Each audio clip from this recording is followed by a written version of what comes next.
everyone, welcome back to Dungeon Maker here on the World of Madness. I'm running out of weird ways to say that. So, we are up here in the Harvester, which now has a cactus farm. A very, very cheap and straightforward cactus farm, which is doing the work just while I'm around here, so, can't complain terribly too much. Currently, the whole system is shut off. We have had our first visit from a member of the server, that is not me anyways, which was Monkey, who was helping me out searching for some slimes down below, and took one quick look up area, and his initial response to it was, "Holy frick!" So I think that we've done quite nicely there. He was getting like 2 frames per second. We're fine around here. Like, I'm getting a pretty decent 30 FPS flat here. That's because I'm recording, but it might be a bit much for Monkey's system. So he has requested that we deactivate it when it's not in use, which we are currently doing quite there. But that's a little bit of a pain right now because I have to go up and I have to flick off every single individual level, of which there are 18. So yeah, but got some ideas to make that a bit easier, which I'll talk about in a little bit. The big news of the day is that I have isolated some slime chunks. In fact, I have isolated a grand total of 43 slime chunks. So, how have I done that? Well, I identified a 20 by 20 chunk location, and yes, all of that is from what you're about to see here, which is similar in nature to this section, which is about 25 chunks. And this one is 400. And you can see it goes off to quite some distance. But basically, that's F3 and G gives you this nice outline of the chunk that you're in, as well as some distant markers, so we can see the red lines over there indicate the edges of other chunks. So, did this, dug through I dug through this direction, north to south, and then it was all east to west, for 20 chunks every section, which gives me access to 400 chunks. And the basic idea of that was to wait for slimes to spawn, and if they spawned in a given area, then I knew which chunk they spawned in. It's highly efficient. It still took me through my entirety of Hasty Dig, so now I have Spawn of Hasty Dig, who's also kind of approaching the limits of his repairability.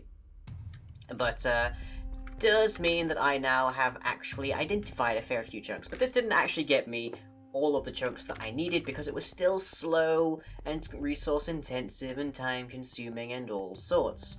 So I then contacted Monkey, and I've completely forgotten which way is out here, so I might be a little bit lost.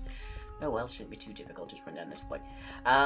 So I contacted Monkey, and I specifically what I asked for was, hey, I'm going to go completely batty digging out all of these chunks to try and find slimes, so could you give me the seed, which is not shared to anyone, or a list of slime chunks in this specific 20 by 20 chunk area? And he was very gracious enough to do so. Now, there was a little bit of discrepancy on whether or not it overlaid properly with the chunks I'd already found, so these two and this one over here were then dug out to try and confirm it, and yep, all 3 of these are slime chunks. But I then had to sort of like overlay it onto what I already have, and I had to try and figure out which were the closest chunks to the actual harvester to try and figure out where I should plant its feet. So, what I have got for you on screen right now is the original image that Monkey sent me. The seed, of course, is blurred out on this view to preserve the knowledge that no one has access to the seed. Save Monkey and Lean, and that's only in emergencies, more or less, for just checking things out, see if something's gone weird. And then, over top of that, we isolate it down to our set of 20 by 20 chunks, which gives us the area that we're actually interested in. You can see the harvester isn't quite centralized on that because it's based on the original ladder that goes down into the area where we dug around initially with our search for slimes. And then here we have selected the 8 closest by actual distance to the harvester chunk closest slime chunks. And those are going to be where we plant our feet with this colossal thing. Now, it's worth noting that those are chunks apart, which means it's going to be quite a bit to connect them. But it's kind of okay. Now, the problem that Monkey's having with this other area is that this is the definition of mass mob farming, which is not something he's necessarily entirely comfortable being on the server, because it can be quite a resource tank. And I've noticed the odd bit of lag around here, teensy bits, mostly when I've just been logging in, like through the nether portal and stuff. But can I? No, I can't get rid of you. Can I nudge you? There we go. But for the most part, this is fine, as near as I can tell. I don't have access to the server stats, though, so I'm going to comply and make this easy to turn off and whatnot. I might make it even a dead man switch, so you have to be standing in a specific location for it to work at all. But the plan is that we will be finding those slime chunks in the world. We'll be digging them out almost entirely to then establish how we are going to run our slime spawning. Now, it's worth noting, because the slime chunks are way down there, and we are way up here, not a single slime chunk is active whilst this upper section is active, which is unfortunate, but it does give us a bit more control about what's happening. Now, down there, they're also not going to have the perimeter conditions that we have up here, which is to say that you're going to be in range of a lot of spawning areas, which will then mean that you'll get a bunch of mob spawns that aren't slimes, which is kind of why I want the 8. I was aiming at like 6 or 8 slime chunks to get this thing working properly. But if we have a look at my J here, I am inside of one of my modded clients, so I can see these things a bit better. So we can see all of these highlighted slime chunks in here. And as I say, there are 43 of them. And for reference, I don't play on the modded client very much at all. I usually use it exclusively for getting the time lapses with the drone. But yeah, looks pretty messy, don't it? But basically with all that, we can actually check out where everything is and find it, and it'll be grand, so I can get to work on that. But with that in mind, let us hop over to the test world to see exactly how we're going to be grinding our slimes. So, back in a quick moment. Okay, so here we are in my little test world. This is actually still in the modded as well, so let me just get that up. So that just gives me some nice handy information that I can use when I'm running around here. So here we have my slime grinder design. Now, I wish I could take content, I could actually take credit for this, but this design is heavily inspired, if not a direct copy, of one done by Ilmango a while ago. Link to his video in the description. But it's very simplistic. It is just pads and pads and pads and pads, as you would normally expect, and then we just got some magma block points around here, and oh dear, that seems to have stopped. I don't know how these guys are still getting in here. It's becoming quite a pain. I need to fix that at some stage in the course of my designing here, but every now and then a slime will somehow escape here and then end up stopping one of these carts so that they don't actually have a chance to go and grab any items. But anyways, that is basically just a similar system to the one that we have underneath the straight dead drop inside of the harvester up top. The difference being that this only has one hopper minecart going through them at a time, so that they can grab all the things without us having to have a lot of hoppers and hopper minecarts, so it's a much cheaper system. I will probably drag this out slightly more so I can seal in these boxes a bit more and prevent slimes from appearing outside of it where they shouldn't be. But that's about it. I wasn't honestly terribly certain why Ilmango had these iron golems at the sides. And I figured it out since. It's because apparently slimes are really aggro towards iron golems, so you can use them to kite.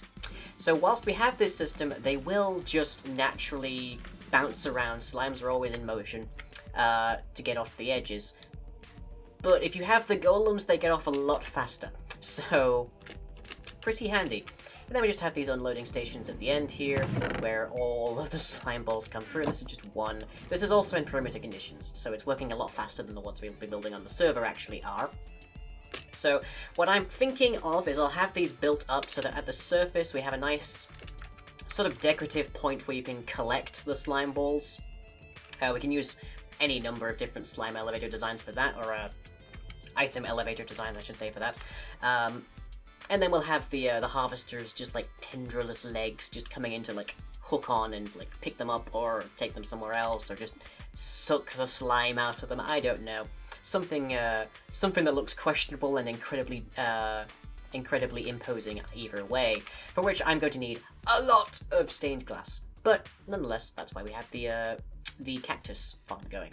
So, another thing to show off is that we've been experiencing an issue with the wiring of the upper harvester. And I think I have a solution. Now, I say solution, I don't have the slightest clue how this is happening, because the way that the wiring currently is basically this line here, where we have an input signal, and it goes to this sort of like states cell, and then it goes into one of these two pulse generators, which is just creating an edge trigger, so it sends out a pulse. And it works pretty well. So signal comes on, water comes out, signal decays and eventually turns off, water goes away. Straightforward. There is no way that this should be generating only one pulse at a time. And there's also no way that it could generate a pulse particularly quickly. So if we just see if we can... I'm trying to see if I can get this signal.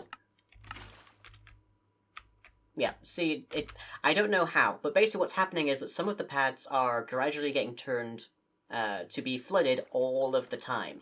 And once they're flooded all of the time, they don't spawn anything, so there's no more pulses coming through at all to cause it to change at all, in the slightest.